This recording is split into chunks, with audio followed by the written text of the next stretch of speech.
Bonjour tout le monde, je vous retrouve aujourd'hui pour une vidéo Art Journal. J'ai sorti mon Art Journal, quelques peintures acryliques et puis mon imagination. Je sors ma petite gel presse et je viens appliquer un peu de peinture acrylique. Il s'agit d'une Fresco Finish et la couleur c'est Southern Sky. Je l'applique avec ma petite mousse Cut and Dry pour essayer de faire des aplats de couleurs sans donner trop d'effets, en donnant des effets un petit peu nuageux. Je prends une deuxième couleur d'acrylique, il s'agit d'une peinture Amsterdam et c'est la couleur ultramarin. Je prends le pochoir de chez Tout en Colle et je viens donner des effets de vagues sur ce pochoir.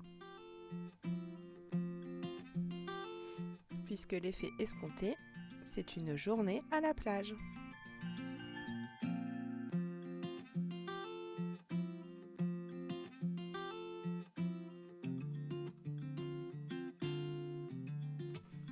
Une fois que j'ai terminé, je cherche le négatif pour pouvoir terminer mon ciel. Alors vous verrez que j'ai un peu retourné dans tous les sens mon pochoir. Et comme ma peinture n'était pas tout à fait sèche, j'ai enlevé quelques petits morceaux.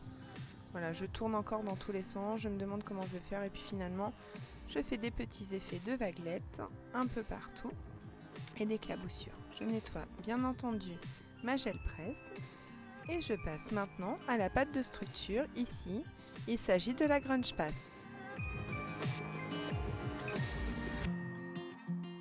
J'ai pris un peu de Grunge Paste et je la mélange avec des infusions. Donc j'ai mis au début Rusticaire avant de me rendre compte que c'était un peu trop orangé et de rajouter la couleur Golden Sand qui est beaucoup plus appropriée à la manière de faire l'effet sable.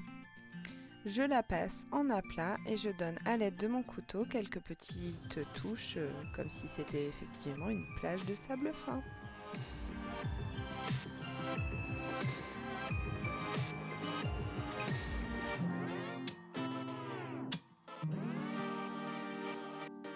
Une fois que j'ai terminé de faire les petits aplats et les effets, je passe bien entendu aux éléments que je vais rajouter sur mon Art Journal. Ici, une planche de tampon de chez Crazy Little Craft qui s'intitule À la plage. Et sur la planche de tampon, je ne sais plus, cocktail de douceur, pardon, j'ai pris le petit parasol, en fait pour faire un parasol de plage. Je viens tamponner tout ça à l'aide de la Memento puisque je vais faire une mise en couleur avec les feutres à alcool. J'ai essayé tant bien que mal de vous mettre les références des feutres à alcool que je mettais pour faire ma mise en couleur. Comme d'habitude pour cette étape, je vous laisse en musique.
Une fois que ma mise en couleur est terminée, que mes découpages sont faits, je repasse un petit peu de la Fresco Finish Southern Sky pour avoir un effet sable mouillé.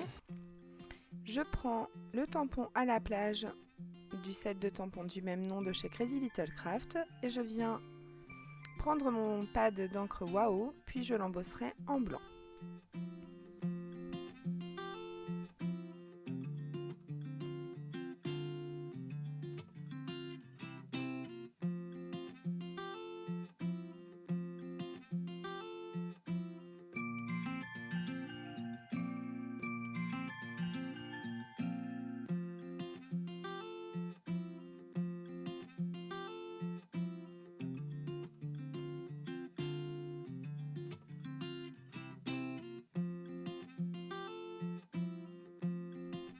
Je savais que j'avais un sentiment qui collait vraiment bien à la page de Art Journal que je suis en train de faire. C'est un tampon qui avait été fourni dans une box tout en colle qui dit doucement le matin et pas trop vite l'après-midi.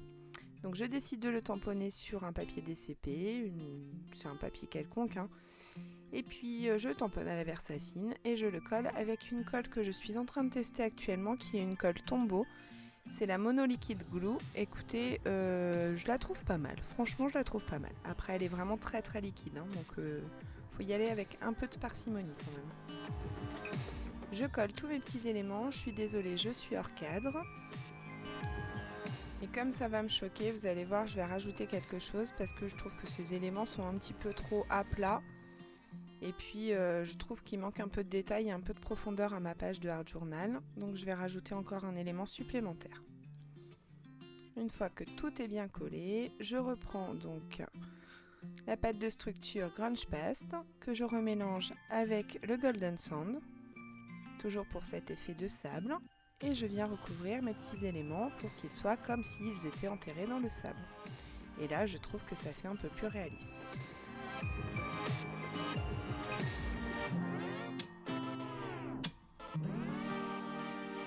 Je nettoie bien entendu ma spatule et la totalité de mon matériel directement après l'avoir utilisé, hein, pour éviter que ça sèche et que ça n'abîme mon matériel.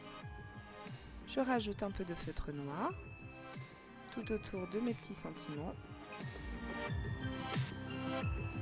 Je fais alors des oiseaux. On faisait ça quand on était petit. Enfin, en tout cas, moi je faisais ça à l'école quand j'étais petite. Un peu de pinceau à paillettes. Et puis cette page est terminée.